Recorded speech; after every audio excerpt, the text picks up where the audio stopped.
Are the Dallas Cowboys getting exposed, or are they exactly who I think we all should have known who we thought they were to start the season? Look, the Dallas Cowboys over the last couple of games have had umpteen opportunities to take leads, to win the game by large margins, as a matter of fact. But the most basics of football have been what has destroyed the Dallas Cowboys over the last couple of games. Turnovers, penalties, sacks, irresponsible play, calling, to be perfectly honest with you, by not giving Zeke Elliott the football enough. Why is it you've got a running back that's averaging 5 per tote, and he is potentially the best running back in the NFL? He just got how many millions of dollars after a layoff with Jerry Jones, and you're just like, no, bro.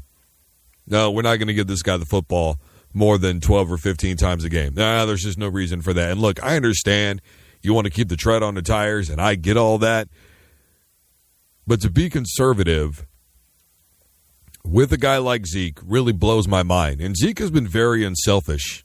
You know, I personally haven't seen anything where Zeke is out here saying, give me the football more. He's kind of doing his normal feed the beast thing when he runs the football and all that. But again, I've seen him make blocks. I've been seeing him be very unselfish in terms of splitting time and play calling and all those kinds of things. I just don't understand how the Green Bay Packers ran the football with their primary running back in Jones more than the Dallas Cowboys did with Zeke Elliott. If that doesn't blow your mind or outrage you as a Dallas Cowboy fan, then I don't know what to tell you. And I understand that you've been winning the football games over the first 3 games of the year by throwing the football with Dak Prescott. But Prescott is exactly who I've said that he is. He is a decent quarterback who's got some mobility, but when it all boils down to it, he cannot win big football games, at least not that we've seen to this point.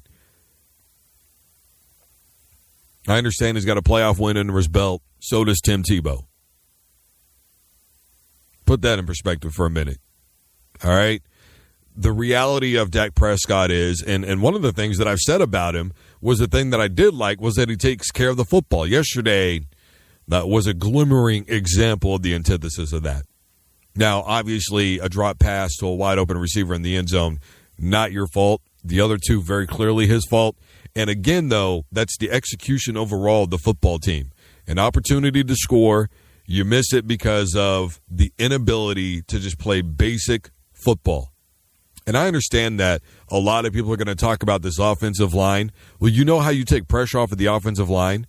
You know how you take pressure off of your wide receivers? You know how you take pressure off your quarterback and make the defense adjust? You run the damn football. And you run the football to the point where the defense thinks that is what you're going to do as your first option, and that's where play action comes in.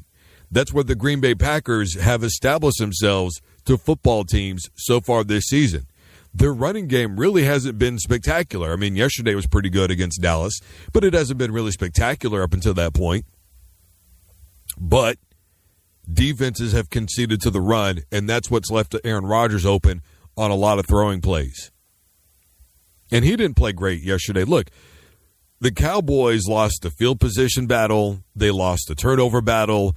They committed too many penalties. I mean, the game in its most simplistic form is exactly why the Dallas Cowboys are losing football games. And I will say this, at least Garrett showed a little bit of spine. I didn't know the guy had it in him, to be perfectly honest with you, yesterday. Showed a little bit of spine, finally got in a ref's face to the point where he was penalized. And, of course, Jerry Jones, I mean, then you get 2 different stories about that, don't you? You get the official saying, he's using bad language. Then you get Jerry Jones saying, well, I hope it didn't hurt him too much, with something he's never heard before. Jason Garrett says it was because of the flag, the way he threw it. The bottom line scenario here is this. At least he showed some emotion. Do I think it was a little too late? Well, yeah. I mean, the Cowboys did kind of make a late rally in that football game. But then again, are there any moral victories in football, as I've said before? No. Hell no, there's not. There's no such thing as a moral football game. It doesn't exist.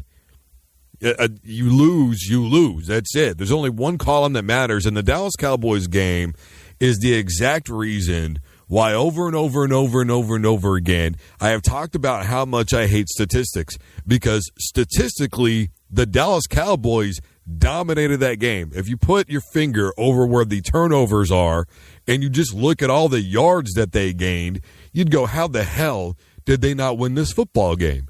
Then you remove that finger and you understand that when it came to execution, that is what beat the Dallas Cowboys themselves. The play calling, all those things combined have ultimately upended them over the last couple of games. I don't care who their victories were against, to be perfectly honest with you, at this stage in the NFL.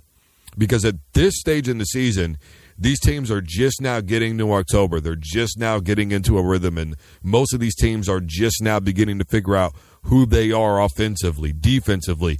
The Cowboys, I think, refuse to accept their identity in who they should be. They should be a run-first offense. They should be an offense that runs a lot of play action. They should be an offense that can use that run to get to the pass. Forget what Skip Bayless is talking about. I don't know what's going on with this thing that he's got with Dak Prescott. I understand it's his football team, and that's great. But the very real reality of it is this football team should be a run-first offense. It should be your number one option. They should be splicing in more option plays. They should be finding different and unique ways to keep that defense off balance, because they do have some very unique play calling when it comes to the passing game. I love watching Kellen Moore play calls, especially in that passing game. Some of those plays you go, man, that was perfectly drawn up, amazingly executed. But in order to continuously being able to do that, you have to find some sort of balance. You have to.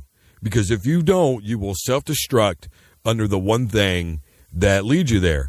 I've never heard of a whole lot of football teams winning football championships that are just pass-first offenses.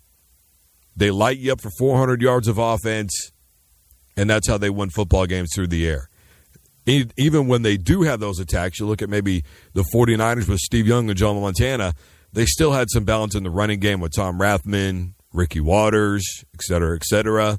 All right, so the threat was there, and it was enough to keep defenses off balance, and that's where Dallas is certainly going to have to improve as the season progresses, especially having Philadelphia still remaining on their schedule multiple times. Guys, I am Drew Duncan, host of SINC 57 Sports. You can find us wherever you listen to podcasts. Simply tear a device to play SINC 57 by Drew Duncan. And as always, don't you dare touch that dial.